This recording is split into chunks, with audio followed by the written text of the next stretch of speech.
आज हम डिस्कस करेंगे डायूरेटिक्स। डायूरेटिक्स फार्मास्यूटिकल केमिस्ट्री का एक यूनिट है जो कि एग्जाम पॉइंट ऑफ व्यू से काफी इंपॉर्टेंट है। इससे क्वेश्चंस आते हैं। What is diuretics, classify diuretics and give the examples of drugs. इस टाइप के क्वेश्चंस इससे पूछे जाते हैं। इसको समझने के लिए हमें किडनी की एनाटॉमी फिजियोलॉजी आनी चाहिए, और किडनी ब्लड से कैसे फिल्ट्रेशन के थ्रू यूरिन का फॉर्मेशन करती है। ये यदि हम जानते हैं तो डायूरेटिक्स को समझना हमारे लिए आसान हो जाएगा। तो एनाटॉमी फिजियोलॉजी में हम यूरिन फॉर्मेशन पढ़ चुके हैं, किडनी का स्ट्रक्चर पढ़ चुके हैं, है ना। उसके बाद डायूरेटिक्स की हम डेफिनेशन पे आते हैं। डायूरेटिक्स वर्ड में आप डाई जो देख रहे हैं, डाई मतलब होता है डबल, ठीक है। और यूरेटिक वर्ड आया है यूरेसिस से। यूरेसिस मतलब होता है यूरिन का फॉर्मेशन। इसको हम यूरेसिस बोलते हैं।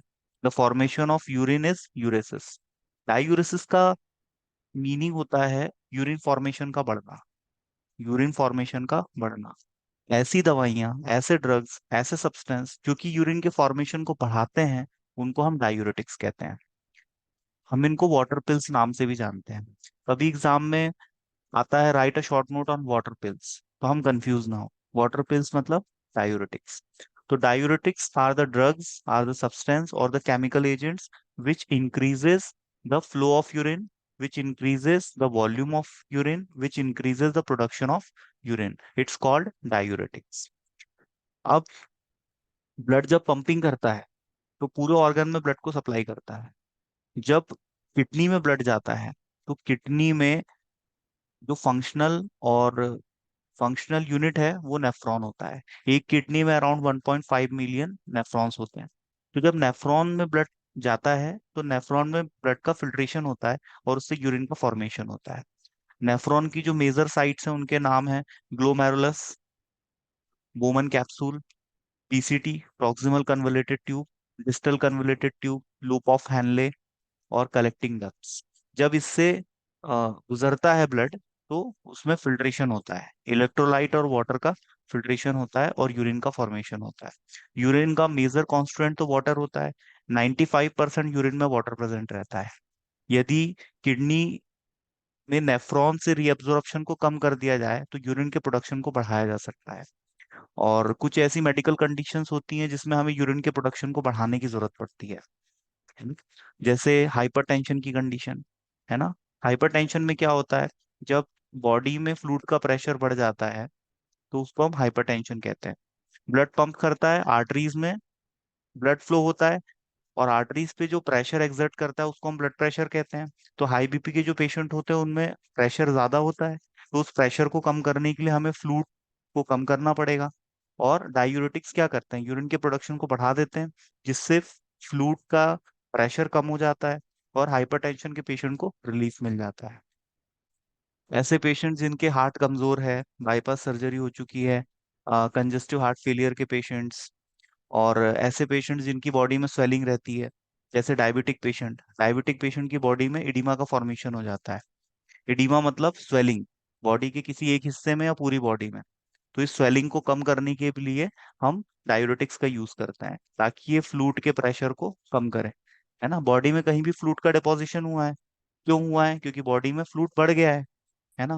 तो फ्लूइड बढ़ने की वजह से जो इडिमा आया है उसको हमें कम करने के लिए फ्लूइड के एक्सक्रीशन को बढ़ाना पड़ेगा।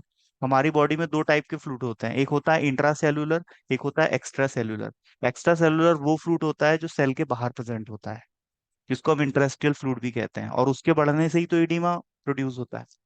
तो इडिमा के ट्रीटमेंट में, और हाइपरटेंशन के ट्रीटमेंट में, और डायबिटीज डायबिटिक पेशेंट को भी दिया जाता है, डायबिटीज के मैनेजमेंट में यूज किया जाता है, ठीक है। तो ऐसी कुछ कंडीशंस है जिसमें हम डायूरेटिक्स यूज करते हैं, ठीक है। अब हम देखते हैं classification of diuretic drugs. Diuretics drugs का जो क्लासिफिकेशन है ये दो आधार पे किया गया है। एक तो इसका कहाँ पर ये काम करता है, ठीक है, उसके आधार पे। और दूसरा केमिकली कहाँ से डिराइव हुआ है। इस दो आधार पे इसका क्लासिफिकेशन किया गया है।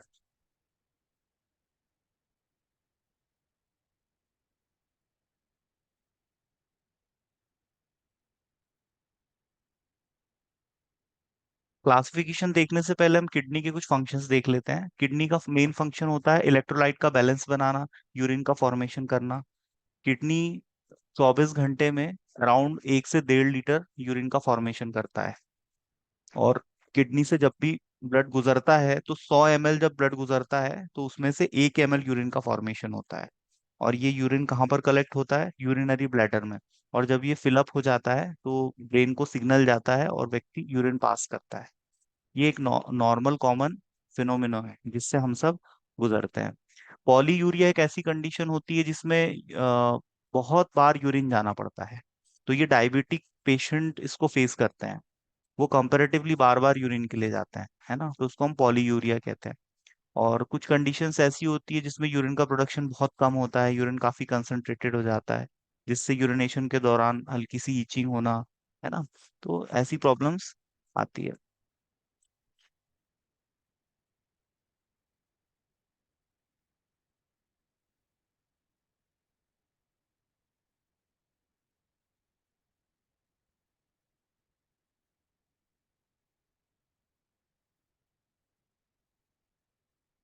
Screen is visible. अच्छा। ये नेफ्रॉन का स्ट्रक्चर है। ये है पीसीटी, प्रॉक्सिमल कन्वोल्यूटेड ट्यूब्यूल, और ये है इसका ल्यूमेन। ये है बीसीटी, डिस्टल कन्वोल्यूटेड ट्यूब। इसको डिस्टल क्यों कह रहे हैं? क्योंकि ये वोमन कैप्सूल से दूर है, इसलिए इसको डिस्टल कह रहे हैं। प्रॉक्सिमल मतलब पास, डिस्टल मतलब दूर। ये है बोमन कैप्सूल। और बोमल कैप्सूल में यहाँ पर ये जो गुच्छा दिख रहा है इसको हम ग्लोमेरुलस कहते हैं। और ये है अफरेंट आर्टरी, ये है इफरेंट। ब्लड यहाँ से अंदर जाता है, यहाँ पर फिल्ट्रेशन होता है और यहाँ से बाहर आ जाता है। तो जब यहाँ से ब्लड फिल्टर होता है तो नीचे की तरफ आता है, और यहाँ पर रीअब्जॉर्प्शन का काम होता है। क्योंकि इलेक्ट्रोलाइट्स की बॉडी को जरूरत है ना। इलेक्ट्रोलाइट्स हमारी बॉडी में एनायंस होते हैं, कैटायंस होते हैं, है ना। Positive charge, negative charge ion, जैसे सोडियम प्लस, पोटेशियम प्लस, है ना, क्लोरीन माइनस, H+, ये सब आयंस होते हैं हमारी बॉडी में जिनको हम इलेक्ट्रोलाइट्स कहते हैं। जैसे बाइकार्बोनेट्स, ये ब्लड के पीएच को मेंटेन रखते हैं। ब्लड का नॉर्मल पीएच कितना होता है? 7.4। यदि ये पीएच कम हो जाता है तो उसको हम बोलते हैं एसिडोसिस। ठीक है, ब्लड में मेटाबॉलिक एसिडोसिस हो गई। और यदि ये पीएच बढ़ जाता है 7.4 से और ज्यादा बढ़ गया तो हम इसको बोलते हैं एल्केलोसिस। तो ये दो कंडीशंस हैं जिनकी वजह से बॉडी में सिम्टम्स आते हैं, ब्लड के पीएच में फ्लक्चुएशन आने से। तो बॉडी में फ्लूइड का रिटेंशन और इलेक्ट्रोलाइट्स का रेगुलेशन और यूरिन का फॉर्मेशन, ये सब किडनी का मेन फंक्शन है। और किडनी का फंक्शनल यूनिट है नेफ्रॉन। और ये है नेफ्रॉन का स्ट्रक्चर। तो नेफ्रॉन में जब ब्लड फिल्टर होता है तो पीसीटी, डीसीटी और लूप ऑफ हैनले में रीअब्जॉर्प्शन का काम होता है। और कलेक्टिंग डक्ट में रीअब्जॉर्प्शन मतलब जिन चीजों की बॉडी को जरूरत है उसको फिर से रीअब्जॉर्ब कर लिया जाता है। तो बॉडी को पानी की काफी जरूरत होती है तो बॉडी पानी को रीअब्जॉर्ब कर लेती है। इलेक्ट्रोलाइट्स की बॉडी को जरूरत होती है तो इलेक्ट्रोलाइट को भी रीअब्जॉर्ब कर लेती है। लेकिन डायूरेटिक ड्रग्स क्या करते हैं? वाटर के, सोडियम के, पोटेशियम के, इनके रीअब्जॉर्प्शन को कम कर देते हैं। तो कम करने की वजह से यूरिन का प्रोडक्शन बढ़ जाता है। और हाँ, डायूरेटिक ड्रग्स यही तो करते हैं, यूरिन के प्रोडक्शन को बढ़ाते हैं। ठीक है। तो अब हम यहाँ देखते हैं इसका क्लासिफिकेशन जो कि काफी इंपॉर्टेंट है। पहला इसमें क्लास आता है कार्बोनिक एनहाइड्रेज इनहिबिटर। इसका एग्जाम्पल है एसिटाजोलामाइड और मेथाजोलामाइड। ये ड्रग्स के नाम आपको याद करने हैं, ये एग्जाम में आता है क्लासिफिकेशन। दूसरा है लूप डायूरेटिक्स। लूप डायूरेटिक्स कहाँ पर काम करते हैं? लूप ऑफ हेनले पे, इस पार्ट पे काम करते हैं। इसको बोलते हैं लूप ऑफ हेनले। ये असेंडिंग और डिसेंडिंग टाइप का होता है। ये जो यू शेप की ट्यूब दिख रही है आपको, ये हॉलो ट्यूब होती है। और यहाँ से जब ब्लड गुजरता है तो रीअब्जॉर्प्शन होता है। ठीक है। और रीअब्जॉर्ब करके फिर से सर्कुलेशन में इलेक्ट्रोलाइट्स और वाटर को फिर से सर्कुलेशन में भेज दिया जाता है। तो लूप ऑफ हेनले पे काम करते हैं लूप डायूरेटिक्स, इनको इसलिए इनको लूप डायूरेटिक्स कहते हैं। और ये सबसे ज्यादा पावरफुल डायूरेटिक इफेक्ट देते हैं। ठीक है। क्योंकि सबसे ज्यादा रीअब्जॉर्प्शन कहाँ से होता है? लूप ऑफ हेनले से होता है, क्योंकि इस लूमेन का डायामीटर बहुत कम होता है। आप देखो कंपैरेटिवली प्रॉक्सिमल से और डिस्टल कन्वोल्यूटेड ट्यूब्यूल से आप कंपेयर करेंगे तो लूप ऑफ हेनले का डायमीटर काफी कम है। इसका जो ल्यूमेन है, उसका जो इनर स्पेस है वो बहुत कम होता है। तो यहाँ पर सबसे ज्यादा रीअब्जॉर्प्शन होता है। तो जो लूप डायूरेटिक्स है इनको हाई सीलिंग डायूरेटिक्स भी कहते हैं, क्योंकि ये पूरी तरह से रीअब्जॉर्प्शन को बंद कर देते हैं, जिस वजह से जबरदस्त यूरिन का प्रोडक्शन होता है, ज्यादा यूरिन का प्रोडक्शन होता है, तो जिस वजह से बॉडी में फ्लूइड का प्रेशर कम हो जाता है। तो लूप डायूरेटिक्स को हाई सीलिंग डायूरेटिक्स भी कहते हैं। इसका एग्जांपल है फ्यूरेसेमाइड। फ्यूरेसेमाइड आईवी रूट से दिया जाता है, इंजेक्शन फॉर्म में अवेलेबल होता है, 20 mg और 40 mg की स्ट्रेंथ बेसिक में। सर। हाँ, फ्यूरेसेमाइड। और एक है टॉर्सेमाइड, एक है यूमेटेनाइड। तो ये ड्रग्स के नाम है। ठीक है। नेक्स्ट आता है थायाजाइड। ये थायाजाइड डेरिवेटिव्स होते हैं। इनका एग्जांपल है क्लोरथायाजाइड और बेंज बेंजथायाजाइड। ये कहाँ पर काम करते हैं? डीसीटी पे काम करते हैं, मतलब डिस्टल कन्वोल्यूटेड ट्यूब पर। ये डिस्टल कन्वोल्यूटेड ट्यूब पे ही काम करते हैं। ठीक है। और लूप डायूरेटिक्स कहाँ पर काम करते हैं? ये यहाँ पर काम करते हैं। Loop of Henle. हाँ, लूप ऑफ हेनले पे काम करते हैं। नेक्स्ट आता है पोटेशियम स्पेयरिंग डायूरेटिक्स। ये क्या करते हैं? सोडियम चैनल को इनहिबिट करते हैं। ठीक है। ये चैनल के थ्रू रीअब्जॉर्प्शन होता है ना। ये जो ल्यूमन है ना, ये ल्यूमन में चैनल्स होते हैं। ठीक है। पोर्स होते हैं, और वो चैनल के थ्रू सोडियम को वापस सर्कुलेशन में ला लिया जाता है। तो ये जो चैनल है इसको ब्लॉक कर दिया जाता है। अब कोई होल है, कोई पोर्स है, उसको आपने ब्लॉक कर दिया, तो वहां से रीअब्जॉर्प्शन होगा क्या? नहीं होगा। नहीं होगा तो ये एज इट इज एक्सक्रीट हो जाएंगे। ठीक है। एज इट इज एक्सक्रीट हो जाएंगे, और यूरिन का प्रोडक्शन बढ़ जाएगा। यदि हम सोडियम सोडियम को बॉडी में रिटेन करें तो वाटर भी रिटेन होता है, और यदि हम सोडियम के एक्सक्रीशन को बढ़ा दें तो वाटर का एक्सक्रीशन भी बढ़ जाता है। जो हाई बीपी के पेशेंट होते हैं उनको हम क्या कहते हैं? आपको नमक कम खाना है। क्यों? क्योंकि बॉडी में यदि नमक बढ़ेगा तो प्रेशर बढ़ेगा, हाइपरटेंशन के पेशेंट को प्रॉब्लम होगी। और जो हाइपोटेंशन के पेशेंट्स होते हैं, लो बीपी के पेशेंट, हम उनको कहते हैं आप नमक खाइए, आप थोड़ा सा खारा खाना शुरू कर दीजिए, है ना। क्योंकि नमक उनकी बॉडी में जाएगा तो फ्लूइड रिटेंशन बढ़ेगा, और उनको तो फ्लूइड रिटेंशन की जरूरत है, लो बीपी के जो पेशेंट्स होते हैं, है ना।